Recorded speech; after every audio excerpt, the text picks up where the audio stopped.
France के राष्ट्रपति Sarkozy अपनी पत्नी के साथ भारत आए तो दोनों मुल्कों में मोहब्बत को पुख्ता करने का पैगाम भी साथ लेकर आए।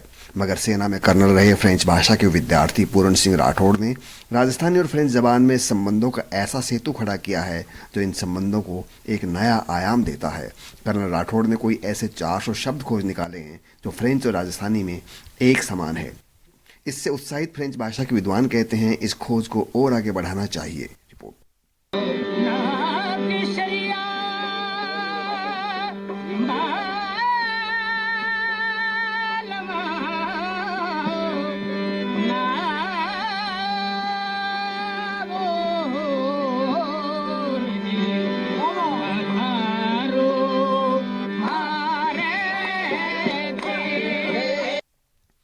राजस्थान की सतरंगी संस्कृति और गीत संगीत विदेशी सैलानियों पर गहरी छाप छोड़ते हैं। इनमें सबसे ज़्यादा सैलानी फ्रांस से आते हैं, लेकिन अब भाषा ने इन रिश्तों में मिठास का भाव और गहरे तक भर दिया है। कर्नल राठौड़ ने दोनों भाषाओं में विचरण किया तो उन्हें लगा जैसे गंगा और यमुना साथ साथ प्रवाहित हैं। राजस्थानी में बिल्ली को मिन्नी कहते हैं तो फ्रेंच में मीनू।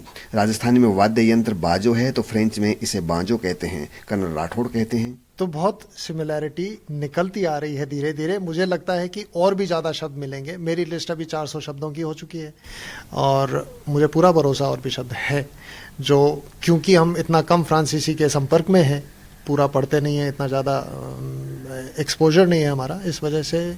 पर मुझे लगता है कि बहुत सिमिलैरिटी मिलेगी। कि क्या वजह क्या हो सकती है? तो मुझे लगता है कि ये कुछ डायरेक्ट कॉन्टैक्ट है पुराना राजस्थान के एरिया से और फ्रांसीसियों के बीच में, या फिर कोई माइग्रेशन है जो ज़्यादा मुझे लगता है कि सिंध से, क्योंकि सिंध सरस्वती नदी जब सूखी है तो माइग्रेशन हुआ है, शायद उस वजह का हो। पर अभी इस पे किसी ने ना तो काम किया है और ये पहली बार किसी ने कहा है कि दोनों में समानता है। राजस्थानी में गठरी को पोटली कहते हैं तो फ्रेंच में पोटले। मगर शब्दों की ये गठरी कैसे फ्रांस पहुंची, विद्वान इसका हिसाब नहीं लगा पाए हैं। राजस्थान यूनिवर्सिटी में फ्रेंच के प्रोफेसर आशा पांडे कोई 2 दशक से फ्रांस जाती रही है। उन्हें फ्रांस का सर्वोच्च नागरिक सम्मान भी मिल चुका है। ज़बान के लिहाज से एक्चुअली सिमिलैरिटी होना वाजिब है, क्योंकि हम अभी belong to the Indo Germanic group. Etymologically अगर आप ऊपर जाएंगे तो इंडो यूरोपियन ग्रुप में आती हैं ये दोनों लैंग्वेजेस। तो उसमें संस्कृत जो है हमारी, और संस्कृत से हिंदी की उत्पत्ति हुई है। तो ऑटोमेटिकली जो हमारे संस्कृत के जो वर्ड्स हैं वो हिंदी में हैं, वो ही कुछ वर्ड्स ऐसे हैं जो फ्रेंच में भी उसी तरह से। आप देखिए जैसे ऑल द जर्मैनिक लैंग्वेजेस माँ का एम से होगा, मातेर, माँ, मामा, हर चीज। इस तरह की सिमिलैरिटी होना वाजिब भी है। और कुछ नोमैड्स हैं, घुमंतु जातियां जो हैं, वो घुमंती जातियां हमेशा से मिलती रही हैं। उनका कहते हैं कि पुराने जमाने से कनेक्शन रहा है, जो या तो वहां से इधर आई हैं या इधर से वहां गई हैं, but they have met at some point, कहीं ना कहीं उनकी मुलाकात हुई है। तो इसमें मैं स्वाभाविक समझती हूँ कि कुछ हमारे कुछ ऐसे वर्ड्स हों जो सिमिलर हों वहां से, वहां के कल्चर से, वहां के उससे। हर साल कोई 15 लाख विदेशी सैलानी राजस्थान से रूबरू होते हैं, मगर उनमें सबसे ज़्यादा तादाद फ्रांस के सैलानियों की होती है।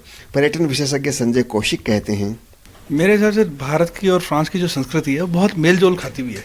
हमारा इतिहास और उनका इतिहास भी कई जगह जाके तो बहुत सिमिलर सा है।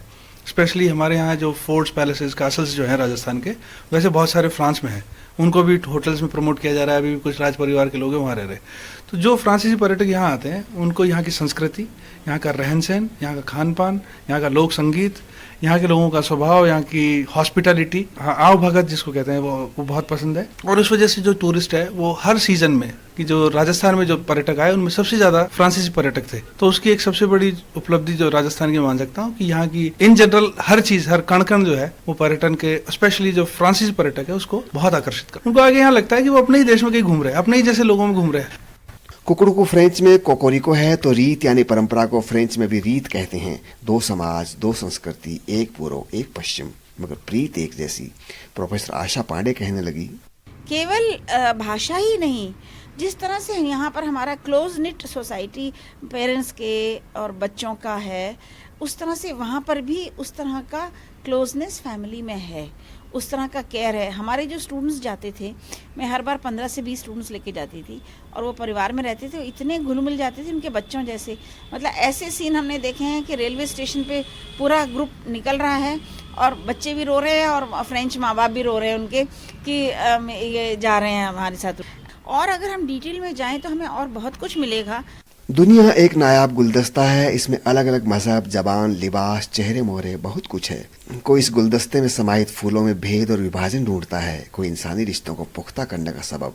मगर यहाँ एक ऐसी चाहत है जो दो जबानों को गंगा जमुनी नाम देना चाहती है। नारायण बारेठ, जयपुर।